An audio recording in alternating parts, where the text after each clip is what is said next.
आज संडे जो रिवाइज मुरली जो चलने वाली है 7/3/86 की मुरली है।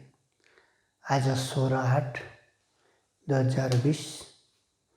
तो बाबा ने शिवरात्रि के ऊपर मुरली चलाई है। तो पढ़ाई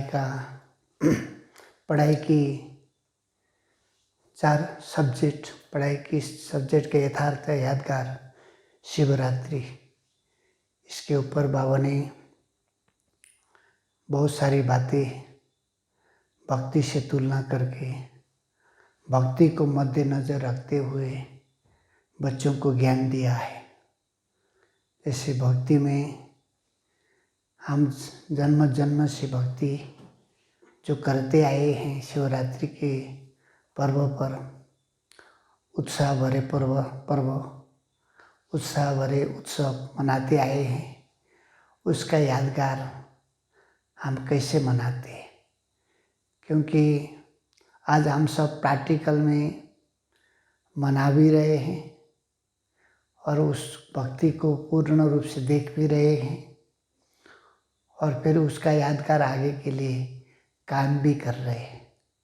तो इसके लिए बाबा ने बोला थोड़ा समय का ये मधुर मिलन, बाप से मधुर मिलन जो हम करते हैं, संगम एक छोटा सा युग है, लेकिन इसमें जो हमने मधुर मिलन मनाया उसका ये यादगार 63 जन्म के लिए भक्ति में किसी न किसी नाम रूप से मनाए जाते हैं। इसीलिए बाबा कहते हैं कि तुम थोड़े समय के लिए जो यहाँ पर अलौकिक जीवन का अनुभव करते हो, अलौकिक प्राप्तियों का अनुभव करते हो, अलौकिक अनुभव करते हो, उसका यादगार बन रहा है।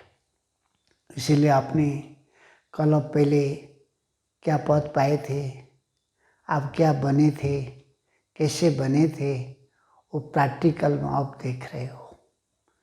इसीलिए भक्ति में जैसे उन्होंने तो उसका यथार्थ रूप से पकड़ नहीं पाए उस बातों को, इसलिए हल्के रूप से उन्होंने ये चीज़ बना दी है। लेकिन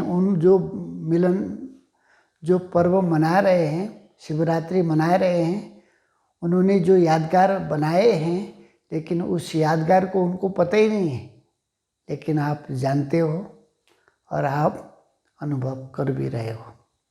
इसलिए इस यादगार को बाबा ने बोला कि ये यादगार भोलेनाथ बाबा भोले भंडारी के रूप से सब कुछ देता है। इसीलिए यह शिवरात्रि पर्व उत्सव जैसे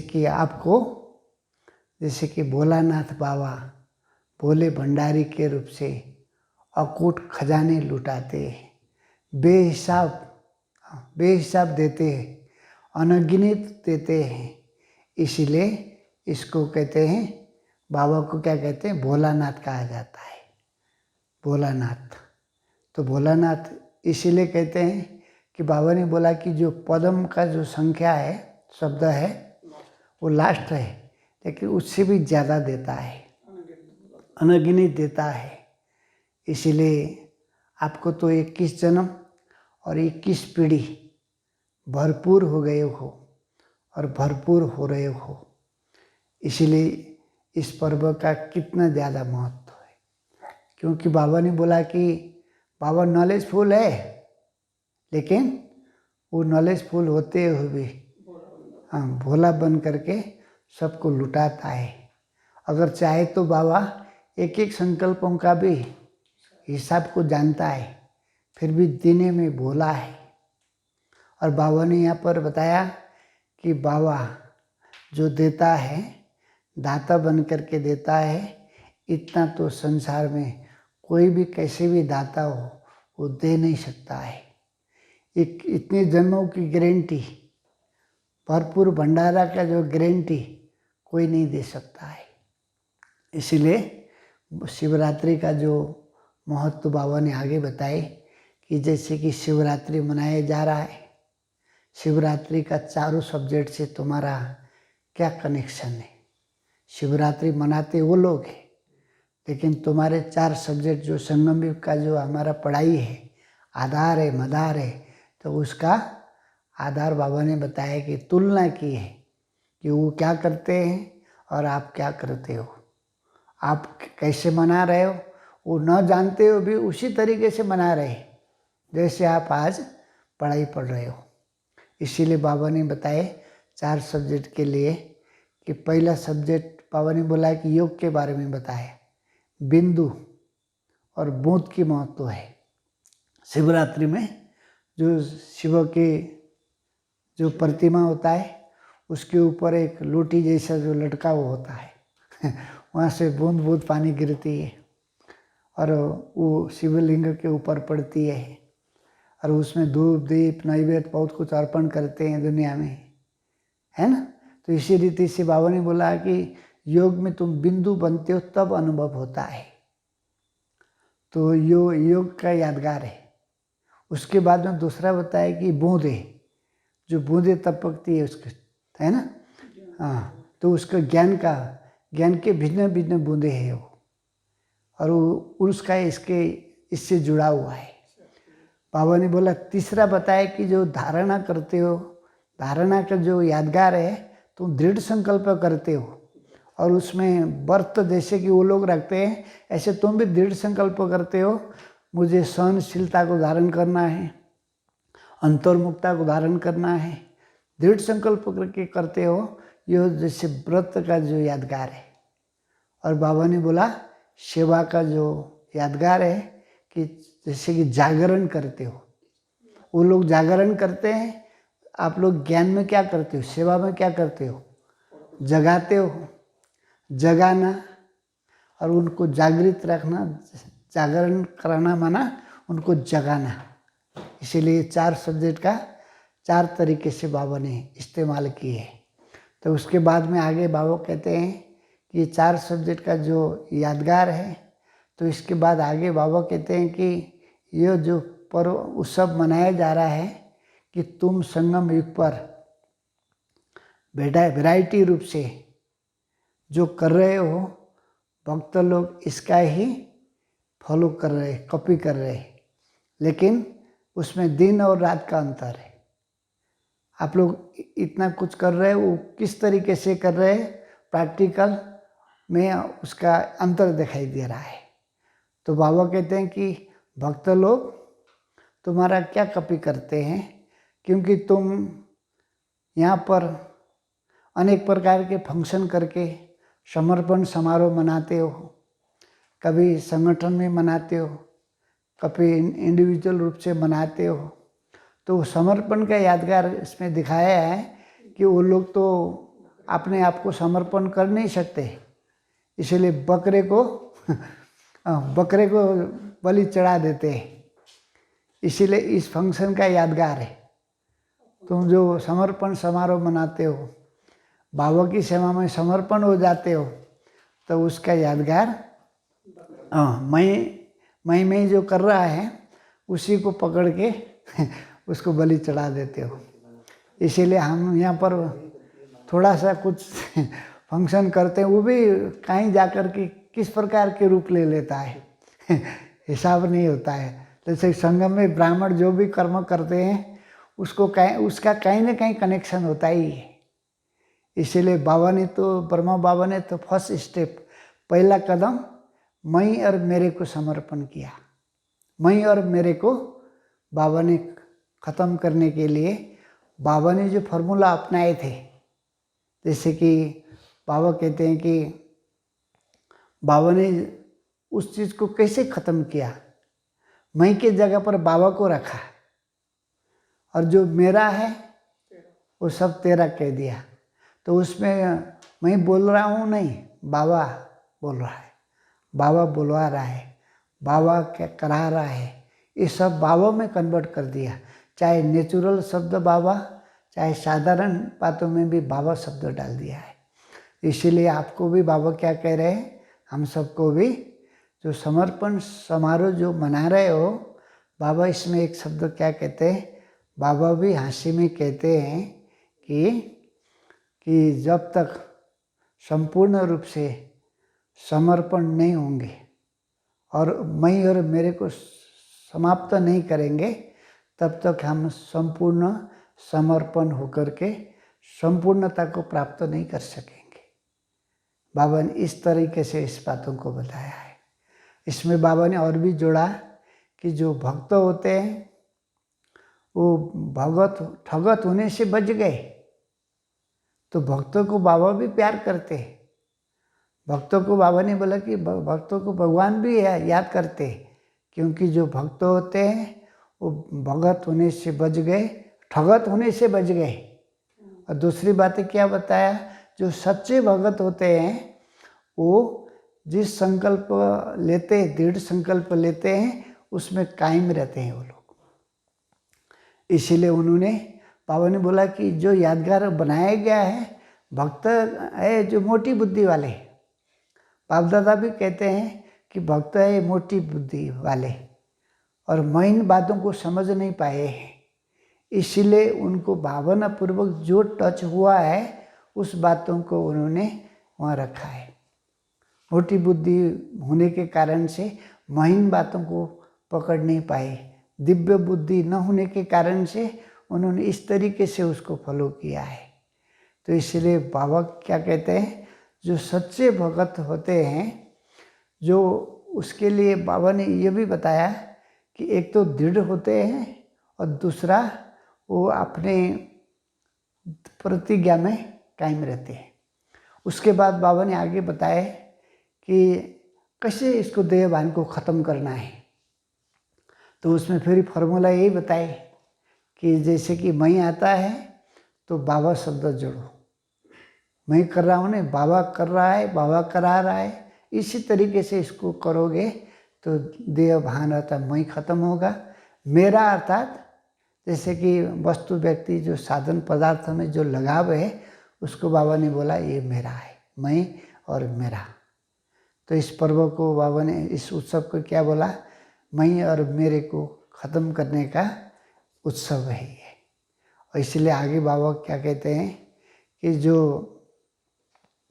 यहाँ पर बाबा ने बताए कि जो ये उत्सव मनाए जा रहे हैं, तो इस उत्सव में बाबा ये भी जोड़ते हैं कि तुम जो चीज़ यहाँ पर कर रहे हो उसका यादगार तो बन ही रहा है, प्रैक्टिकल में और थ्योरिकली दोनों दिखाई दे रहा है। उसके बाद में बाबा कहते हैं कि जैसे कि यहाँ पर बाबा कह रहे हैं कि जो ये बधाई का समय है, मुबारक देने का समय है। बाबा ने ये बातें स्मृति में लाए, सब तरफ से बधाइयाँ आ रही है, सब तरफ से मुबारक आ रहे हैं।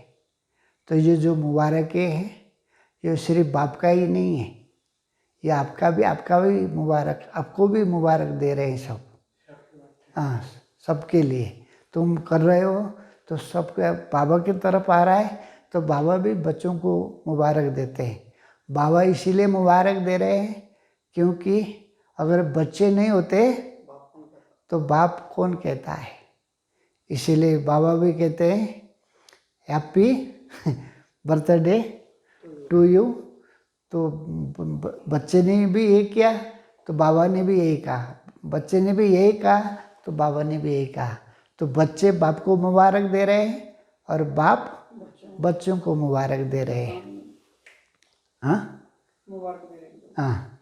तो इसके बाद में बाबा ने जो बधाइयाँ दी है, जो मुबारकी दी है, 5 प्रकार की जो मुबारकी दी है, उसमें बाबा ने बोला कि मुबारक दिया तो मुबारक के तो बहुत सारे हैं। बाबा कहते हैं कि हर घड़ी मुबारक है, हर कदम में मुबारक है, हर संकल्प में मुबारक है। उसके बाद में बाप को पहचानने की मुबारक, बाप को पहचान लिया तो इसमें बाबा मुबारक दे रहे हैं। और बाबा के जो सर्व खजाने के आप अधिकारी बन गए तो इसको भी बाबा मुबारक दे रहे हैं। और उसके बाद बाबा कहते हैं कि जो अखुट अथक सेवादारी बन करके बाप समान जो सेवा करते हो, इसके लिए भी बाबा मुबारक दे रहे हैं। और संगम युग में हीरे तुल्य जीवन ब्राह्मण बन गए, इसका भी बाबा मुबारक दे रहे।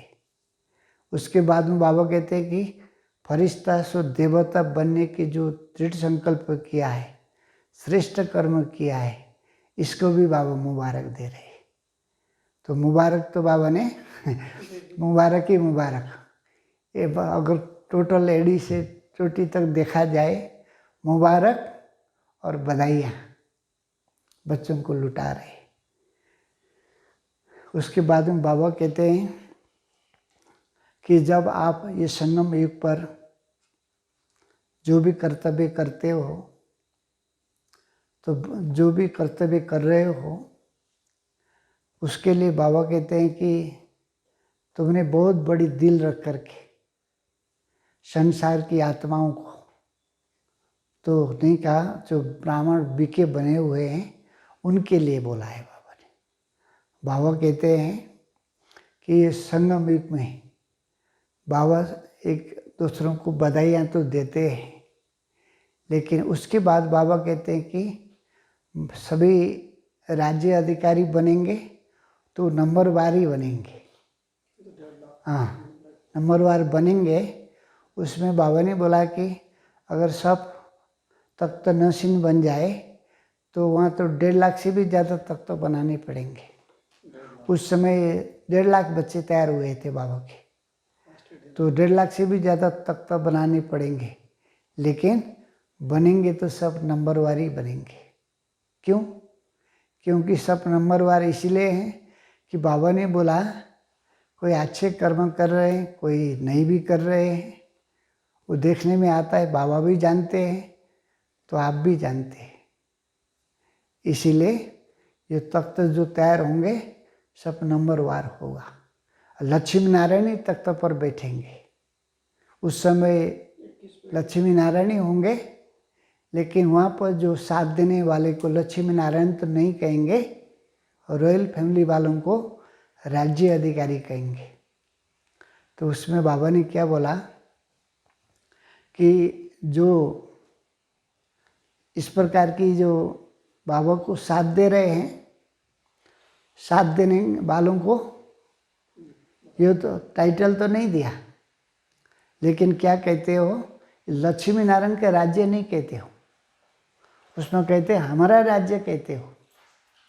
21 जन्म के लिए वो हमारा राज्य, बाबा ने इस तरीके से उस बात को बताया। 21 जन्म और 21 पीढ़ी। हाँ, और शुरू में जो था कि तुम इतना भरपूर होते हो, 21 जन्म और 21 पीढ़ी सदा ही भरपूर रहते हो।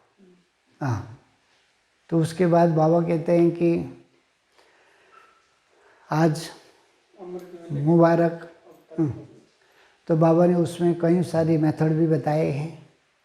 तो शिवरात्रि का जो झंडा लहरा रहे, जो फॉरेन के भाई बहनें भी आए होंगे, उसमें बाबा कह रहे हैं कि शिवरात्रि का फंक्शन मनाने के लिए आए हो तो मौज मना रहे हो यहाँ पर। हाँ, मौज में हो, मौज मना रहे हो। हाँ, यहाँ पर नाचते गाते, नाचते गाते उड़ते पलते जा रहे हो, लेकिन जब ये सब कुछ कर रहे हो तो यहाँ पर क्या करोगे? जैसे कि झंडा लहराओगे, पिकनिक करोगे, गीत गाओगे, बस इतना ही करोगे?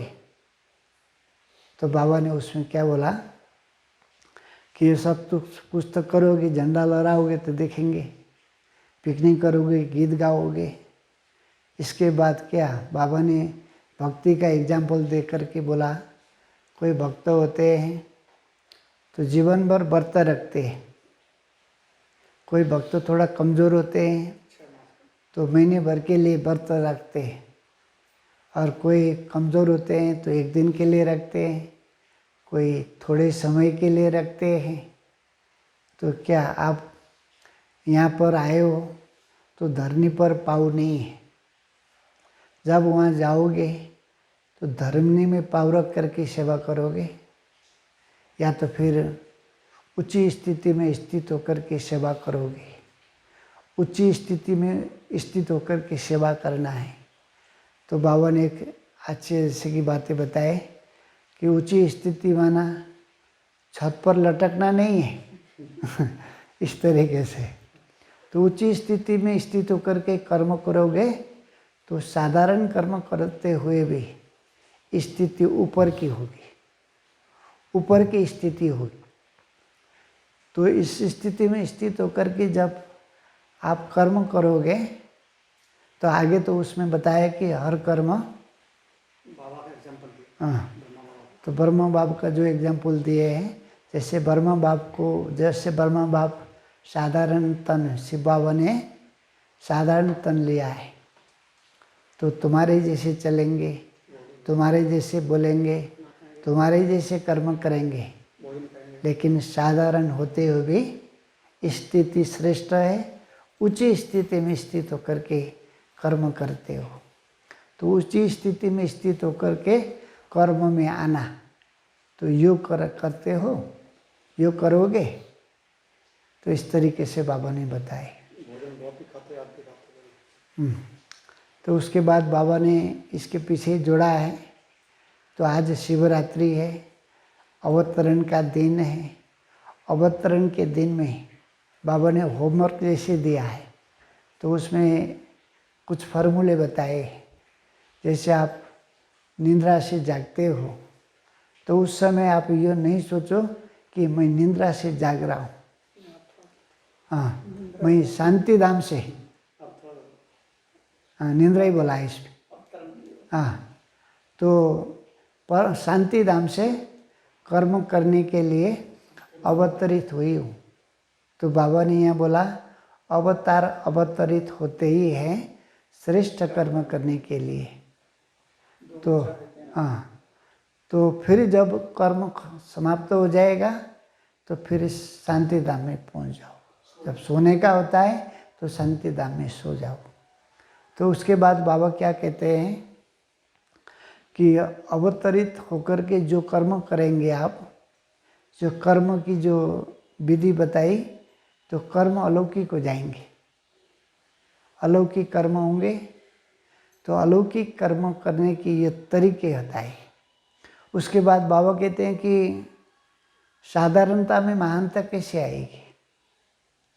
तो दुनिया वाले भी भोजन करते हैं तो तुम भी भोजन करते हो, लेकिन आप क्या कहते हो, हम ब्रह्मा भोजन करते हैं, हाँ, ब्रह्मा भोजन खाते हैं, वो भी भोजन खाते हैं, तुम भी भोजन खाते हो, लेकिन तुम्हारा अलौकिक है। तो उसमें बाबा ने बोला कि तुम्हारा चाल चलन फरिश्ता का है और डबल लाइट स्थिति में स्थित होकर के चलते हो तो अलौकिक हुए ना। तो अलौकिक कर्म अलौकिक स्थिति में स्थित होकर के कर्म करते हो। तो जहाँ साधारणता है तो साधारणता में महानता कैसे दिखाई देती है, इसके बारे में बाबा ने बताया। तो फिर बाबा आगे क्या कहते हैं कि बच्चे, ये संगम पूर्ण रूप से बधाई देने और लेने का युग है। तो इस युग में जितना आप बधाई देंगे, बधाई से वृद्धि को पाने का समय है। इसीलिए बाबा क्या कहते हैं, बधाई किन किन से लेना है, किससे बधाई लेनी है, हाँ। तो बाबा कहते हैं कि ये संगम युग में तो ये बधाइयों का युग है, ये वरदान का युग है, और ये हाँ, तो कमाई का युग है। तो उसके बाद में बाबा क्या कहते हैं कि एक बहुत बड़ी जो फार्मूले बाबा ने बताए कि जो हर कर्म, कोई कर्म करते हैं समझ में आता है ये रॉन्ग है, राइट नहीं है, फिर भी जो रॉन्ग कर रहे हैं, राइट करने की यथार्थ विधि क्या है। और फिर उसके बाद में बाबा ने बोला कि अच्छे कर्म जो कर नहीं रहे उसको अच्छे कर्म करने सिखलाने की विधि क्या है। तो उनको कैसे ट्रैक में लाया जाए, उनके प्रति भी सुभावना कैसे रखा जाए, उनसे भी बधाइयाँ लेना है तो उनको भी बधाई देनी है। तो उसमें बाबा क्या कहते हैं कि आपको पता है कि ये ऐसा है, लेकिन डायरेक्ट आप अगर उसको बोलेंगे कि आप रंग हो तो कभी वो सुधरेगा नहीं। बाबा ने बोला कभी नहीं बदलेगा। जो आग बुझाने जाते हैं तो आग नहीं जलाया जाता है, तो उसमें ठंडा पानी डाली जाती है। तो ठंडा पानी डालने के लिए बाबा ने कई सारी फार्मूले बताए हैं। हाँ, तो उसमें बाबा क्या कहते हैं, उस पीछे आएगा वो। तो उसमें बाबा ने क्या बोला कि किसी को ऐसा करते हुए देखोगे तो बहुत अच्छा, बहुत अच्छा, बहुत अच्छा कह करके उसको थमाओ तो सही, पहले उसको थमाओ, उसको हिम्मत दो, उमंग दिलाओ, खुशी दिलाओ, और उसकी धरनी को देखो, पहले उसके हिम्मत को देखो। अगर आप ऐसा रंग कर्म कर रहे हैं, लेकिन आप अगर बोलेंगे तो क्या बोला, जैसे कि आग में तेल डाल रहे हो। हाँ, हाँ। तो उसके लिए बाबा ने क्या बोला, जैसे कि डॉक्टर भी कहते, डॉक्टर को भी अगर कोई कहता है लास्ट सांस पर है, अंतिम घड़ी पर है, नहीं पेशेंट जो हाँ, अभी तो डॉक्टर की भी यही हालत हो रही है डॉक्टर की भी यही हालत है। तो उस हालत में बाबा ने क्या बोला, डॉक्टर को अगर पूछेगा तो डॉक्टर कभी नहीं कहेगा कि तुम जाने वाले हो, क्योंकि उसको कमाई करनी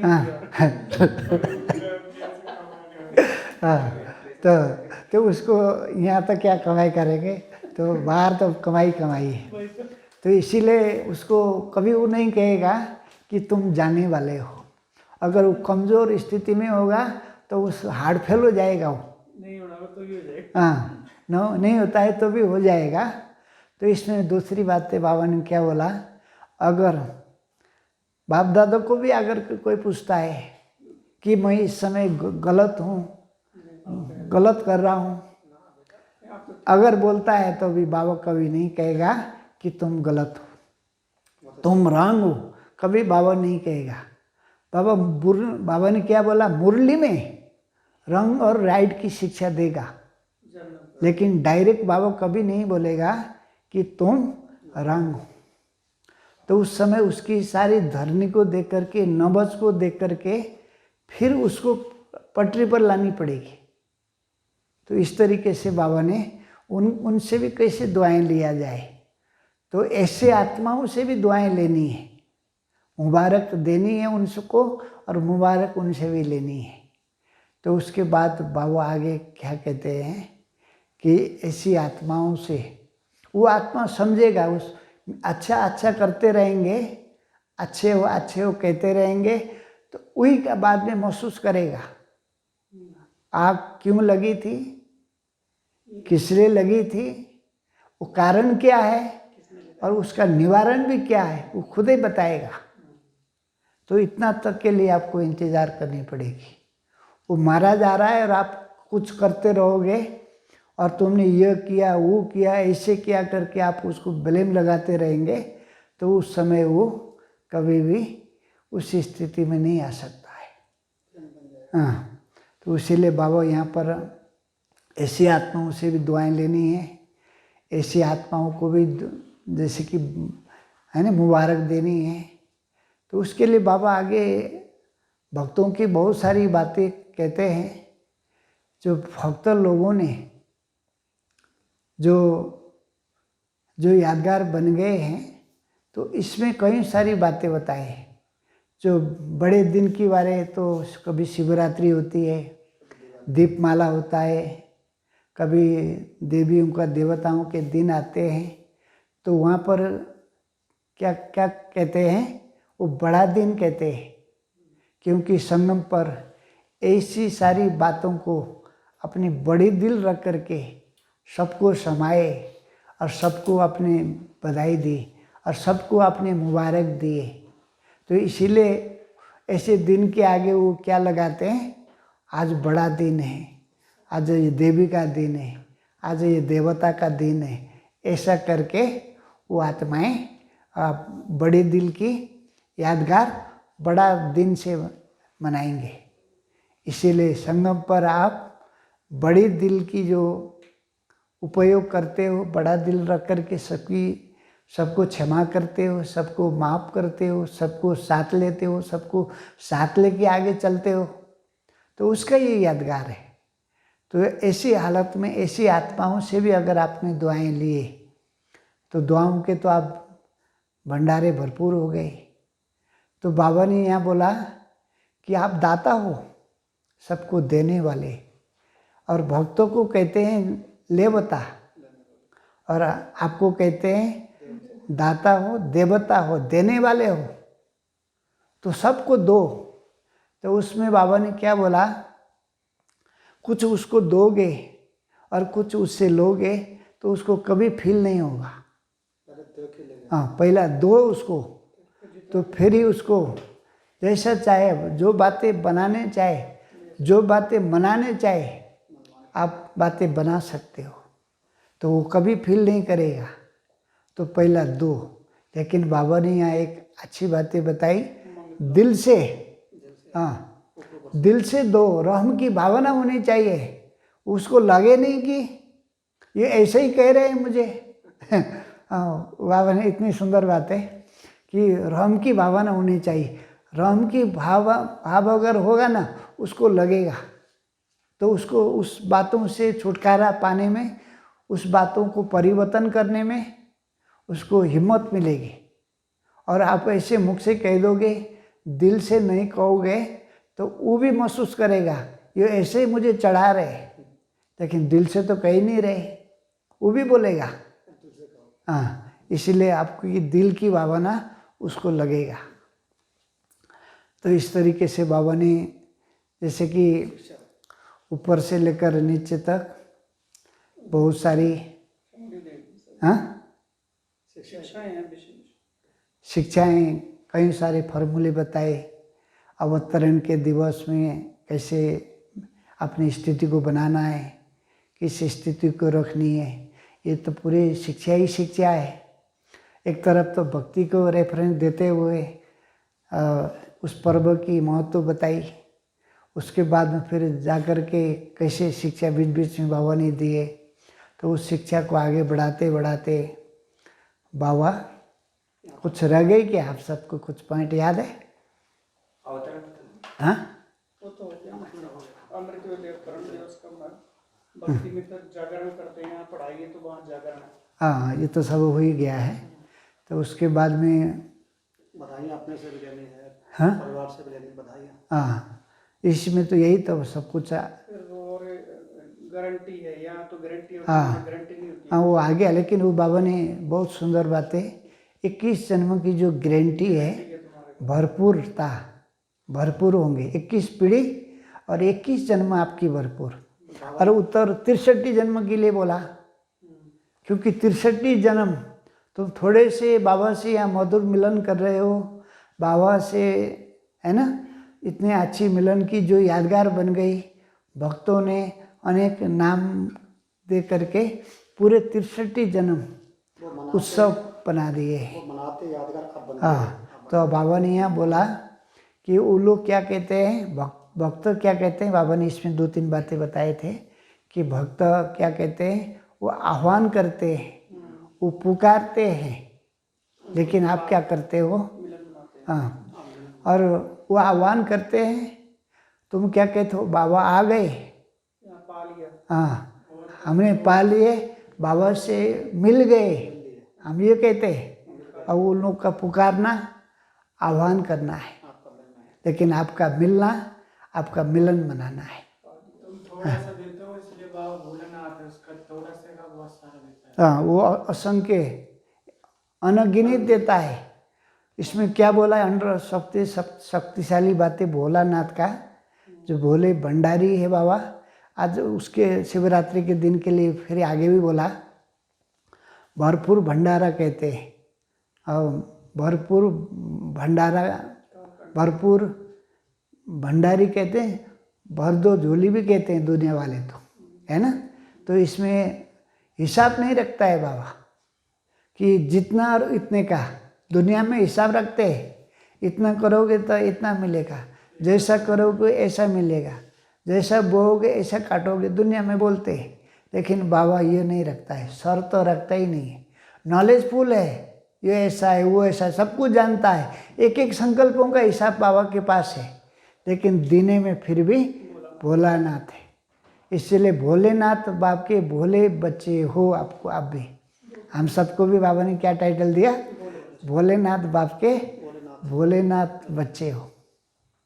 तो भोलेनाथ होने के कारण से तो अब बाबा ने इसमें ये चीज़ें जोड़ा है कि जो उत्सव पर्व जो भी मनाया जा रहा है ये सिर्फ बाबा का नहीं है। तुम्हारा भी भंडारा भरपूर है, तुम भी सबको लुटा सकते हो। उसमें दूसरे बातें बाबा ने क्या बोला? वो भक्त है। तुम ऐसा नहीं सोचो कि बाप दादा का भगत है, बाप दादा का भक्त है, नहीं, तुम्हारा भी भक्त है। तो 3-4 जगह इस बातों को जिक्र किया बाबा ने।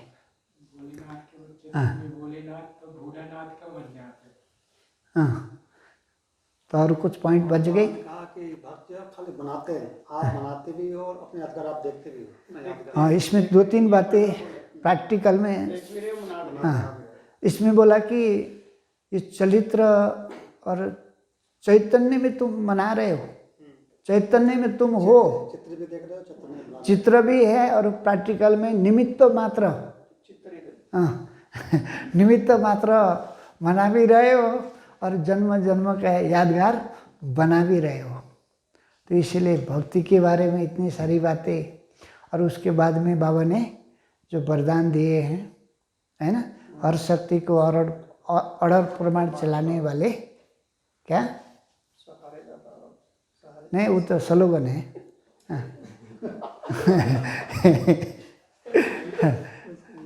हाँ, मास्टर रचयिता बाबा। तो बाबा ने इसमें क्या बोला? हाँ, तो हर शक्ति को कैसे यूज करना है? बाबा ने बोला कि जैसे कि शक्ति का आह्वान करो, क्योंकि ये शक्ति तुम्हारी भुजाएं हैं, और भुजाएं को तुम ऑर्डर करोगे तो काम करेगा। और सफलता जब मिल जाएगी तो देखो आप कैसा कमाल हो जाएगा। अगर तुम यूज करने नहीं आते, डरते होगा या नहीं होगा, तो बाबा ने बोला फिर काम नहीं बनेगा। तो इसीलिए बाबा ने बोला लास्ट में, इस शक्ति को यूज करने के लिए निर्भय बनो। तो फिर बाबा ने स्लोगन में सारे दाता प्रत्यक्ष कर, सारे दाता बाप को प्रत्यक्ष कर, सबको किनारा लगा, है ना सारे, हाँ, किनारा लगा, सारे दाता बाप को प्रत्यक्ष कर, सबके किनारा लगा। तो इस तरीके से बाबा ने किसी भी विधि से व्यर्थ को समाप्त, किसी भी विधि से व्यर्थ को समाप्त करो। तो इस तरीके से बाबा ने एक्चुअल में एडी से चोटी तक एक तो पूरे भक्ति को बीच में रखा, तो फिर ज्ञान को बीच में इस तरीके से पेश किया। करते करते बहुत शिवरात्रि का जो महत्व बता करके अपने बच्चों को भी खुश किए, और फिर ज्ञान को भी अनेक राज रहस्यों से हम सबको सजाए। तो इस सारी मुरली की जो रिवाइज हुई है। अच्छा, ओम शांति।